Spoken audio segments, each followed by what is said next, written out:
Hello friends, welcome back to our YouTube channel. मैं Pooja D. आज हम बात करेंगे बीएड का पेपर आप लोगों को कैसे लिखना है कि आपके वहां जो नंबर मिले। मीन्स आप मटेरियल बहुत अच्छा लिख के आते हैं लेकिन आप लोगों को नंबर नहीं मिलते। बहुत सारे बच्चे बोलते हैं हम अदर स्टेट के हैं, इस वजह से हमें नंबर नहीं दिए जाते हैं सीआरएसयू यूनिवर्सिटी की तरफ से। वैसे एक बात बता दूं मैं आपको, उनको ये नहीं पता चलता जो पेपर चेक कर रहा है कि ये हरियाणा का बच्चा है, ये राजस्थान का है, ये यूपी का है या ये बिहार का है। वहां सिर्फ मटेरियल कैसे लिखा है, मटेरियल को कैसे प्रेजेंट किया है, उसी पे आप लोगों को नंबर दिए जाते हैं। चैनल पे नए आए हैं जल्दी सब्सक्राइब कर दीजिए, बेल आइकन प्रेस कर दीजिए ताकि हर एक अपडेट आपको बीएड से रिलेटेड या कोई भी कोर्स है आपका यूजी पीजी उससे रिलेटेड आपको मिल जाए। स्टार्ट करते हैं हम। फर्स्ट ईयर का टॉपिक मैंने उठाया है, आप हर एक पेपर ऐसे ही लिख सकते हैं। टॉपिक है ग्रोथ एंड डेवलपमेंट। तो आपको क्या करना है, आपका क्वेश्चन आएगा what do you mean by growth and development, explain its property, um, concept या कुछ भी। ठीक है, कोई भी क्वेश्चन आता है ग्रोथ के ऊपर आपको यही आंसर लिखना है। पहला टॉपिक है हमारा ग्रोथ। आपको लिखना है growth and development. Writing doesn't matter कि साफ है या नहीं, आपने लिखा कैसे है। ये आपका ब्लैक पेन है, मानिए जो मैंने ब्लू में लिखा ये ब्लैक पेन है। डेवलपमेंट एंड ग्रोथ आपको यहां पर इसके साथ लिखना है हिंदी में, वृद्धि एवं विकास। ये आपने लिखा। अब आपको क्या करना है, ब्लू पेन लेना है अपना और इसके बाहर एक क्लाउड बना देना। ये पूरा आपका पेज है। आप लोग पूछ रहे थे मुझसे कि पेज ऐसे होगा या ऐसे होगा। आपका पेज आपको ऐसे मिलेगा। आपको दोनों तरफ लाइन क्लिक करनी है कि आपका पेज आपका छोटा हो। आपको यहां से भी लाइन बनानी है और आपको इधर से भी लाइन बनानी है। आपको मिड में लिखना है पूरा पेज। आपने ये लिखा। अब आप बताएंगे कि होता क्या है ग्रोथ और विकास। यहां पर आपने 2 लाइन लिख देनी है इसके बारे में जो भी आपको पता है, पूरे क्वेश्चन के अंदर आपने जो भी याद किया है। देन आपका जो आपको लिखना है इसके बाद एक और बादल बनाओगे आप। 2-3 लाइन जितनी में भी आप बादल बना सकते हैं। देन लिखोगे ग्रोथ। ग्रोथ लिखा आपने और ग्रोथ की डेफिनेशन लिख दी। यहाँ डेफिनेशन 2-3 लाइन इनफ है, खुला खुला लिखो, 2-3 लाइन इनफ है। उसके बाद आपको कोई भी 2 क्या बोलते हैं जो राइटर्स है उनके बारे में लिखना है। एक लिखनी है और एक से ज्यादा आप 2 लिख सकते हैं, बहुत ही ज्यादा इम्पैक्ट पड़ेगा। जैसे मान लो कि यहाँ ग्रोथ का आपने वृद्धि है, इसका मीनिंग लिखा,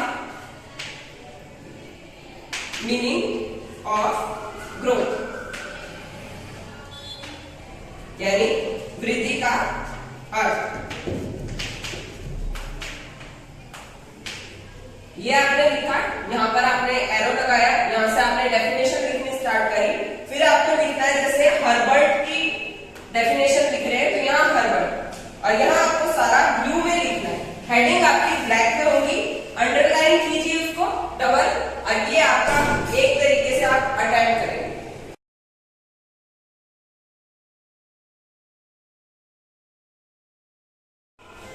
आपने ग्रोथ का अर्थ लिखा, उसके बाद आपने हर्बर्ट की डेफिनेशन ले ली। अब आप यहाँ डेवलपमेंट लिख दो।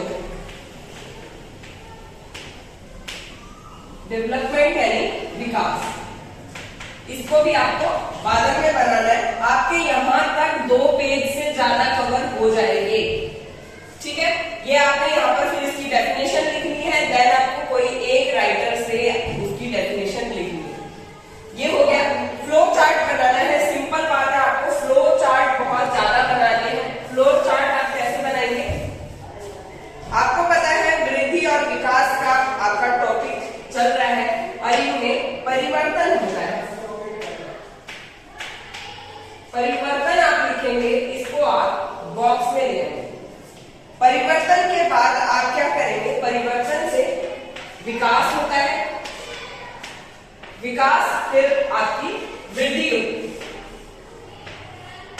वृद्धि फिर वृद्धि को आप क्या कर सकते हैं, मात्रात्मक होती है आपकी वृद्धि और ये आपकी गुणात्मक होती है।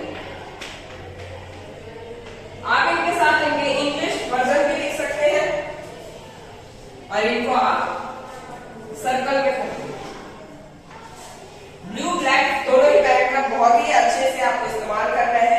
अब मात्रात्मक जो चीजें हैं वो होती क्या है, तो आपका आकार, यहाँ आकार संख्या ये सब होगी, और गुणात्मक आपका क्या होगा, शारीरिक और मानसिक विकास ये सब। तो आपको इस तरीके से नीचे एग्जाम्पल भी लिखने हैं, और ये आपका आधे से यानी पूर्ण पेज कवर कर देगा आपका ये फ्लो चार्ट।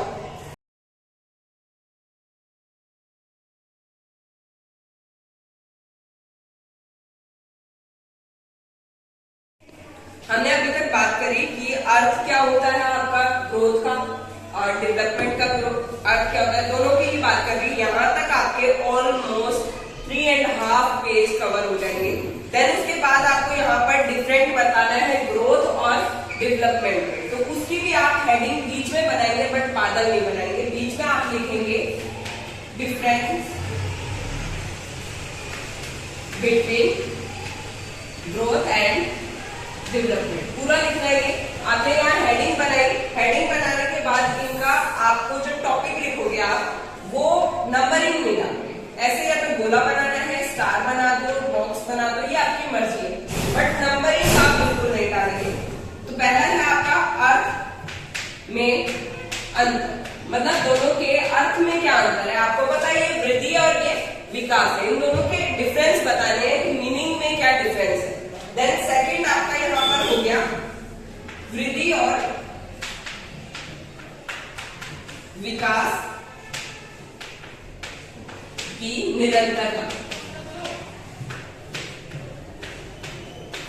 आपको इस तरीके से 5, 6, 7 हेडिंग बनानी है। मान लीजिए आपको सिर्फ 3 याद है या 4 याद है या 5 याद है और बाकी आप भूल गए, तो आप क्या करेंगे, इस वाले को उठाकर दोबारा लिख दोगे, इसको उठाकर फिर दोबारा लिख दोगे। ये आपका मतलब आपकी स्ट्रेटेजी होनी चाहिए, ठीक है। ऐसा नहीं है कि आप भूल गए तो आप 4 याद है 4 ही लिखे है, 5 याद है 5 ही लिखे है, नहीं। आप उसको कम से कम 6 से 7 पॉइंट बनाओगे। अब आपने इतना लिखा, ठीक है, तो यहाँ तक ऑलमोस्ट आपका जो 3.5 यहाँ तक भरा था आपका पेज, तो यहाँ तक आपका 5 पेज इजीली भर जाएगा। 5 पेज भरने के बाद क्या करना है आपको,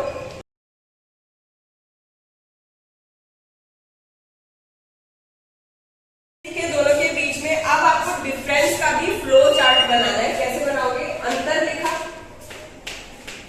अंतर के बाद इधर लिख दो आप वृद्धि और इस साइड लिख दो विकास। आप क्या करेंगे, बीच वाले को ब्लू से और साइड वाले को ब्लैक से लिखेंगे। देन आपको क्या करना है, नीचे वाले ब्लैक से लिखने हैं। ब्लैक में आपको यहाँ पर जो आपने हेडिंग्स बनाई, ठीक है, अर्थ में अंतर।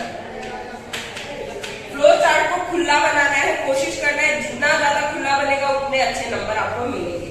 और यहाँ से आपको ऐसे एक टेबल सी बनाते हुए चले जाना है, खुला खुला करके। यहाँ का सेकंड ऑप्शन आएगा, देन आपका थर्ड जो भी आपने लिखा है, फिर 4। बट जो मैंने यहाँ बताया था आपने 1, 2, 3, 4, 5 याद है आपको, तो यहाँ पर 5 ही नाम होने चाहिए। आपने जो छठे पे दूसरा लिखा है वो आप दोबारा नहीं लिखेंगे, क्योंकि फ्लो चार्ट में पता चल जाएगा कि आपने उस चीज को रिपीट किया है। तो ये आपका कवर कर लेगा 6 पेज 7 पेज इजीली। 7 पेज तक यहाँ तक आपका कवर हो जाएगा। आपने 7 पेज कवर किए, अब आपको 8 पेज में लिखना है निष्कर्ष यानी कंक्लूजन। आपने जो पूरा आंसर लिखा है उसके अंदर क्या आपने बताया, क्या उसका मीनिंग था और किस लिए आपने ये आंसर दिया है, वो सब आप इसके अंदर लिखेंगे। और ये आपका रहेगा 4 से 5 लाइन, उससे ज्यादा आप नहीं करेंगे, ठीक है। तो इतना ही था इस क्वेश्चन के अंदर। आई होप आपको समझ में आ गया होगा कि आपको अपना पेपर कैसे अटेम्प्ट करना है। आपका पेपर इस टाइप से रहेगा, ना कि इस टाइप से। आपको दोनों तरफ लाइन खींचनी है और अपना पेपर अटेम्प्ट करना स्टार्ट करना है। कोशिश करना है 16 मार्क्स के अंदर आप एटलीस्ट 7 पेज वहां कवर करें। आपका जो 8 नंबर का और 4 नंबर के क्वेश्चन रहेंगे, 8 वाले में आप कोशिश करना कि आप वहां पर 3 पेज कवर करें और 4 नंबर में आप एक खड़ा पेज, मतलब दोनों तरफ का आप वहां पर कवर करेंगे। So all the very best for your exam. Like share